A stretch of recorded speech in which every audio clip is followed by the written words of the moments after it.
Hello, kiddies. It's me, John Kassir, the voice of the Crypt Keeper.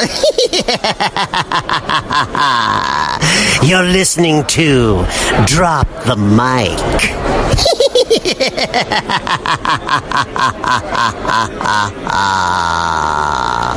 Hey everyone, and welcome back to another episode of Drop the Mic. I am your host, the Swan, and James, aka J-Dub, is actually absent tonight. We've had a busy week, so in his place is Miss Emma Duenas. Hi. Welcome. Hola. Thank you for joining us. Thanks for having me. And helping me knock this short but sweet episode out. Yeah, let's do it. First of all, I want to say happy birthday. Thanks. I'm 30 years old.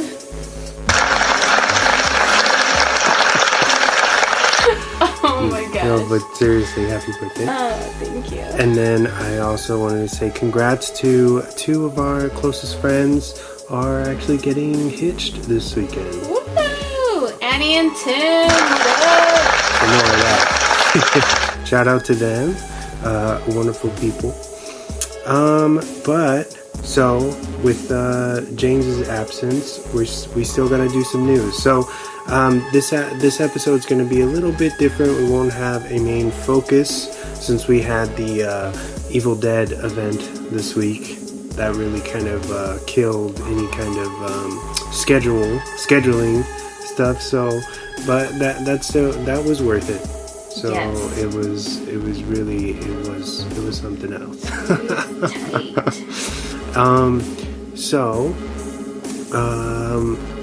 Let's do some news, if you don't mind.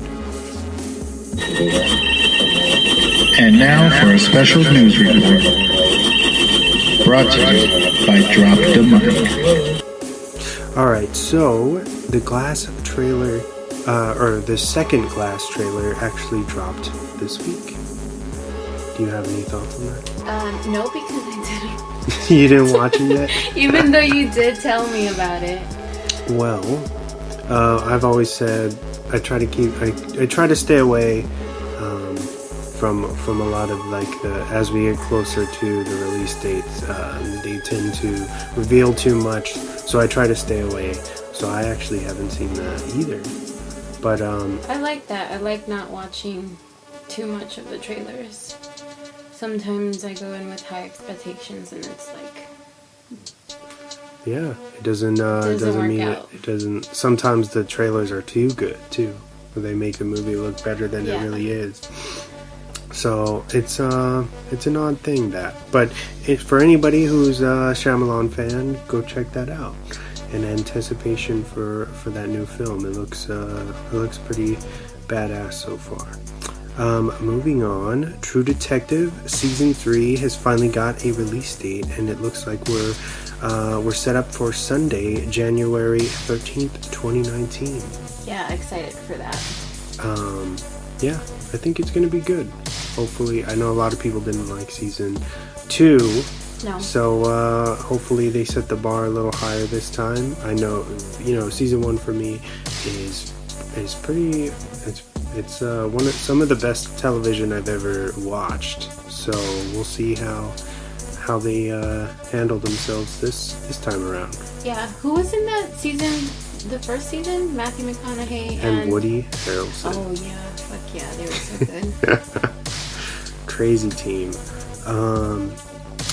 What else do we have? Ash vs. Evil Dead, the series that met its demise recently after third season, which was very sad.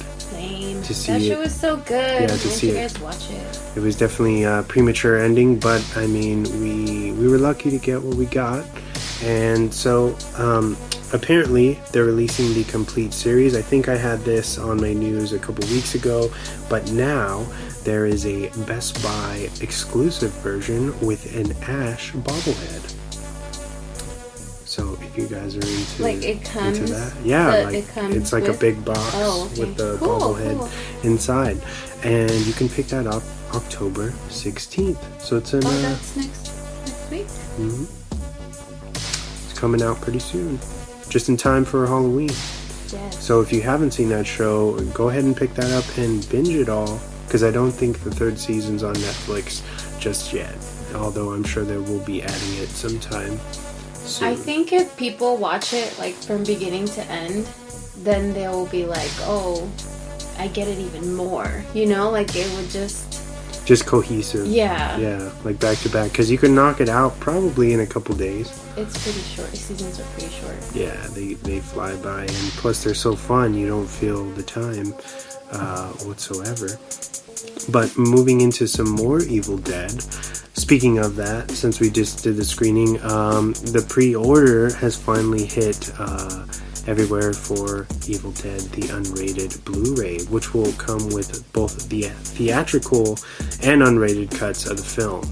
And I guess the big thing with this is that everybody's been anticipating seeing the unrated cut since it had been released in 2016, I believe, but only on digital.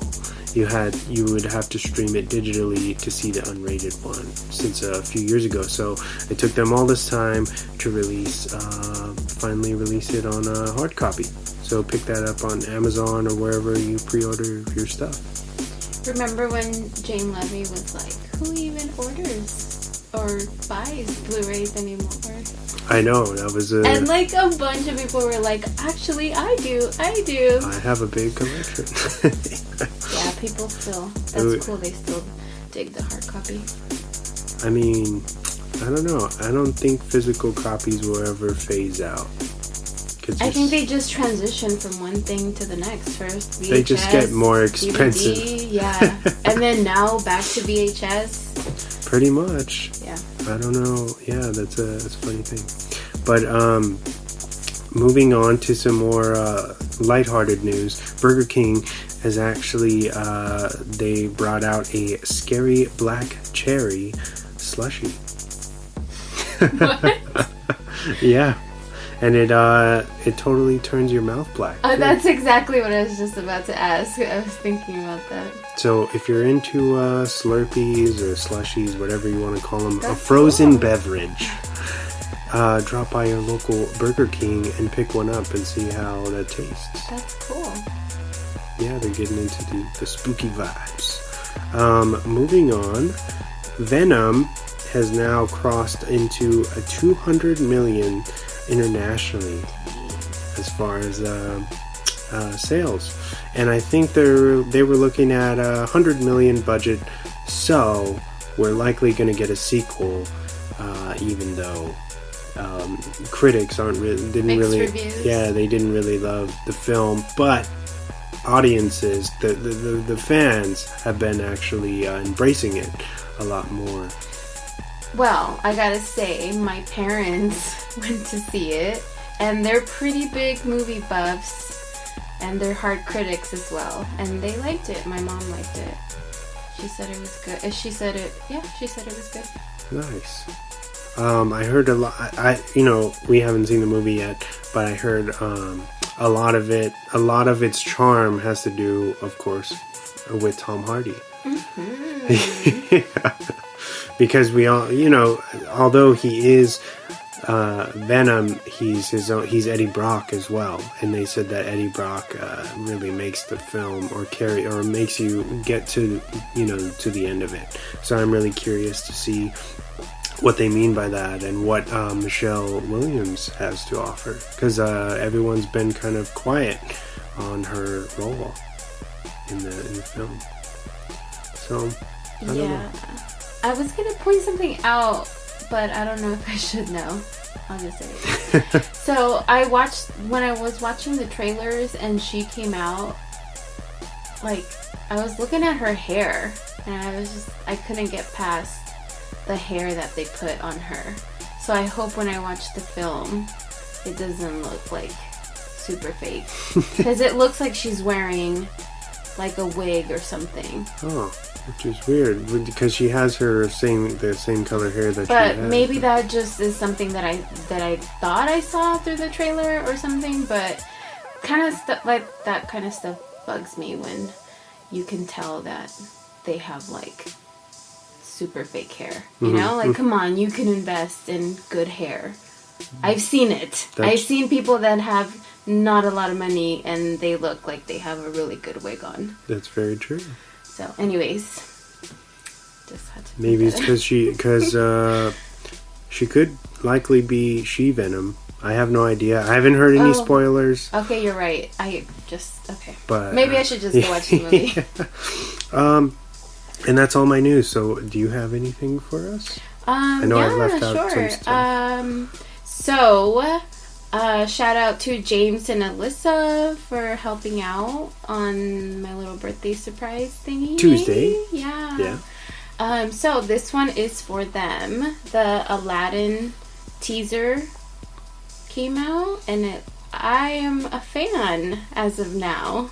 Well, yesterday they dropped just the poster, and it was of the genie lamp, and everybody got super excited, and I feel like the world lost their shit just with that image, and then today, just maybe because we're recording this Thursday night, maybe an hour or so ago, they dropped, maybe an hour or 2 hours ago, they dropped the teaser. Yeah, I just watched it and it looks pretty good. I don't know. Maybe they can come back from that Beauty and the Beast thing that I didn't like. I liked some things, but overall, I wasn't a fan. I do like Beauty and the Beast, so I don't know. It just didn't.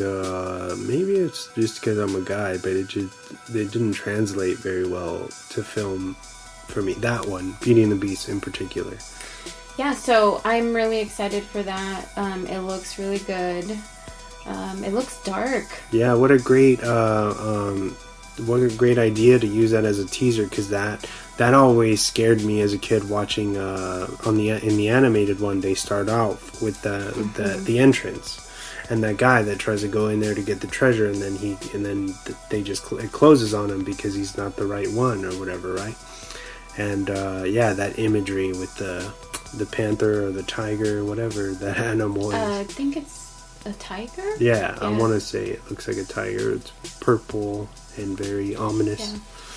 Disney movies are dark, man. I never really realized that. Sometimes in the wrong ways. Wink, wink, nudge, nudge.